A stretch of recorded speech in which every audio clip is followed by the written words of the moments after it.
Good morning. Bobby, please break the initial velocity vector of 35.0 meters per second at 25.0 degrees above the horizontal into its components. Flippin' physics. Okay, we just use SOHCAHTOA to do that. Sine theta equals opposite over hypotenuse, or velocity initial in the y direction over velocity initial.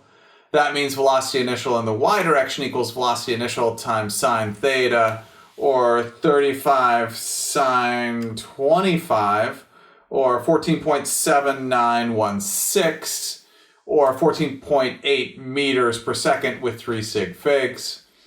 Cosine theta equals adjacent over hypotenuse, or velocity initial in the x direction over velocity initial.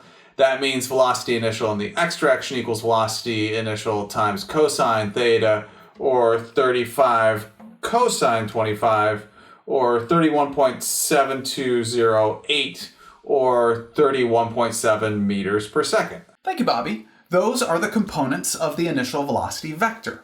But class, what does it mean that the initial velocity in the y direction of 14.8 meters per second and the initial velocity in the x direction of 31.7 meters per second are the components of the initial velocity of 35.0 meters per second at an angle of 25.0 degrees above the horizontal? Those are the components of the original vector. Right, but what does that mean?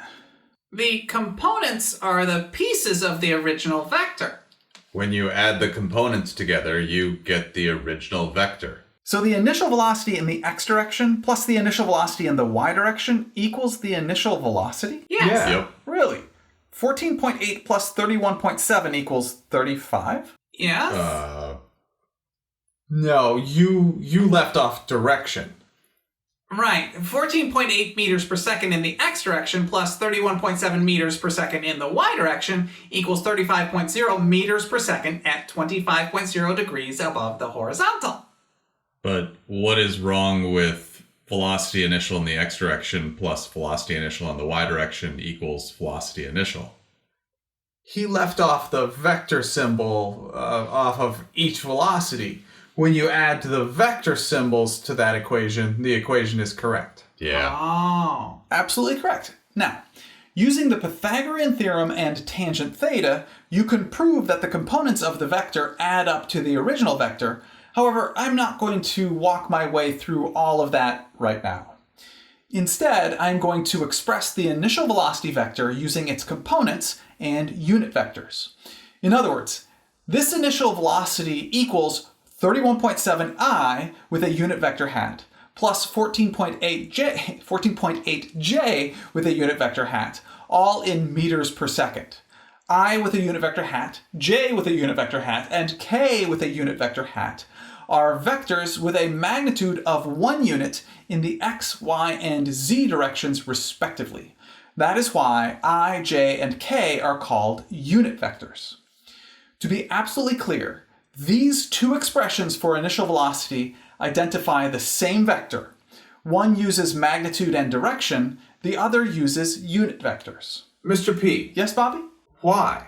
Why what? Why use unit vectors? I mean, why do we have two different ways to describe the same vector? That's a good question. To answer that, let's do a basic vector addition example. Bo, please read the problem, and Billy, please solve it. Determine the resultant vector when adding a, b, and c together. A equals 2.0i plus 2.0j meters. B equals 1.0i minus 3.0j meters. C equals 4.0i plus 4.0j meters. The resultant vector equals a plus b plus c. Hold up a second. Where are the vector symbols for A, B, and C in the first sentence of the problem? Shouldn't those all have vector symbols on them? Sometimes vectors are written boldface instead of with a vector symbol over the top. I bet Mr. P is just reviewing that for us here. Yes, that is correct. Billy? Okay, R equals A plus B plus C. We should start by drawing out the vector diagram. Then substitute in the values of each vector and combine i's and combine j's to get 2 plus 1 plus 4i plus 2 minus 3 plus 4j. That equals 7i plus 3j meters. Wait, that's it? That's all we have to do? Okay.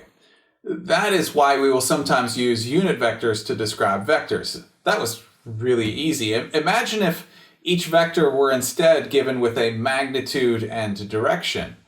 Then we would need to break each vector into its components, and then add all the x values together, and then add all the y values together, and then determine the magnitude and direction of the resultant vector. That would take a lot longer to do than what Billy just did with unit vectors. Got it. Bobby, that is correct. Okay, let's do one more example. Bobby, please read, and Bo, please solve. What is the distance between the following two positions?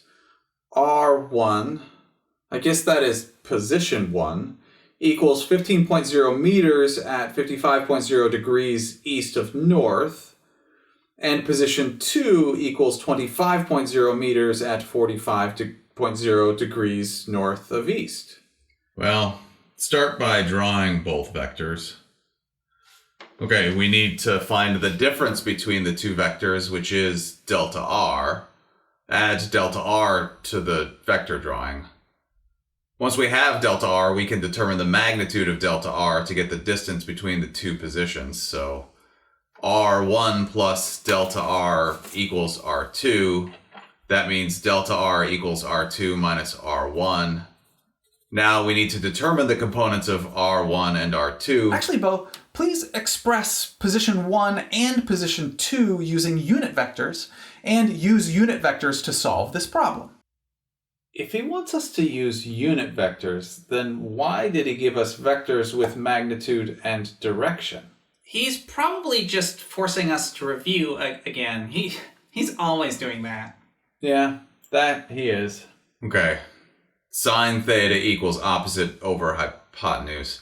Actually, we've done this a lot with SOHCAHTOA. Can we just hop forward to the r cosine theta and r sine theta bit? Bo, you are correct. We have used SOHCAHTOA a lot, and this is going to come up a lot in our calculus-based physics class. So yes, in our calculus-based physics class, feel free to start at the r sine or cosine theta part.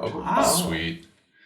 All right, cosine always goes with x and sine always goes with y. So position 1 equals r1 cosine theta 1i plus r1 sine theta 1j meters.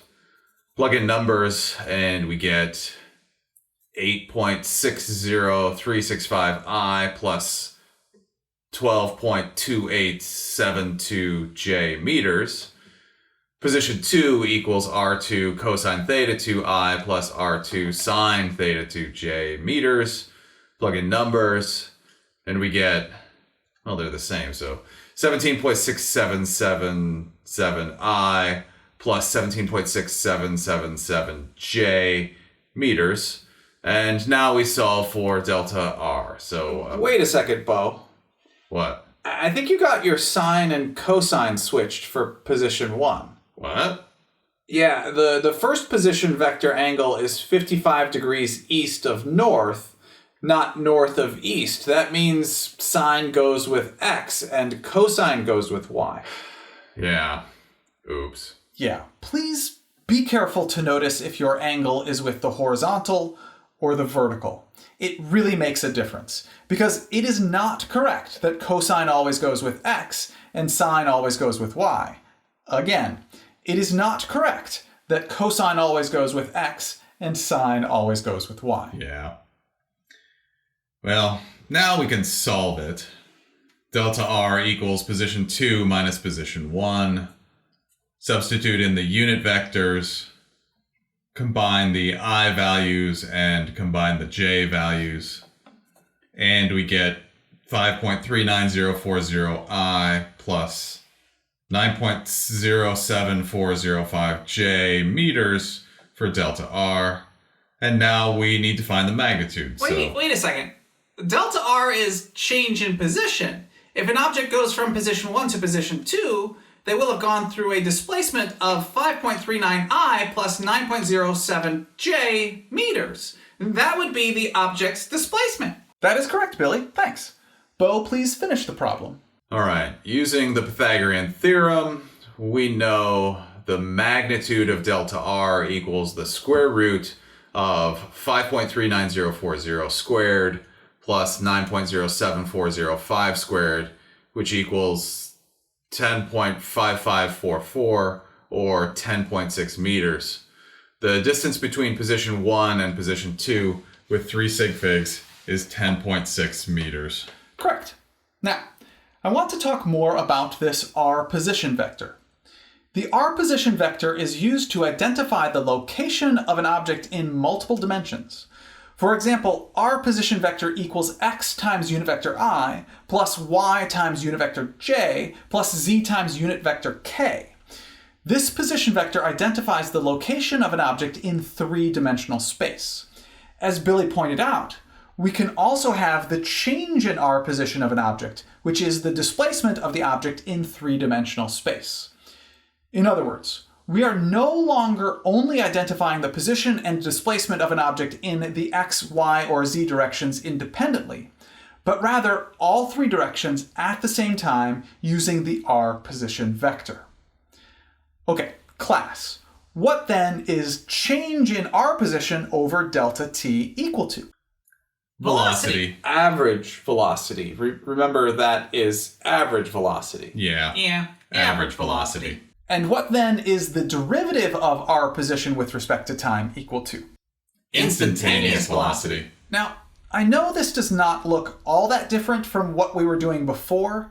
However, realize we can now identify position, displacement, velocity, and acceleration in three dimensions all at once using unit vectors. The ramifications of that are pretty cool. We'll learn more about that later. Thank you very much for learning with me today. I enjoyed learning with you.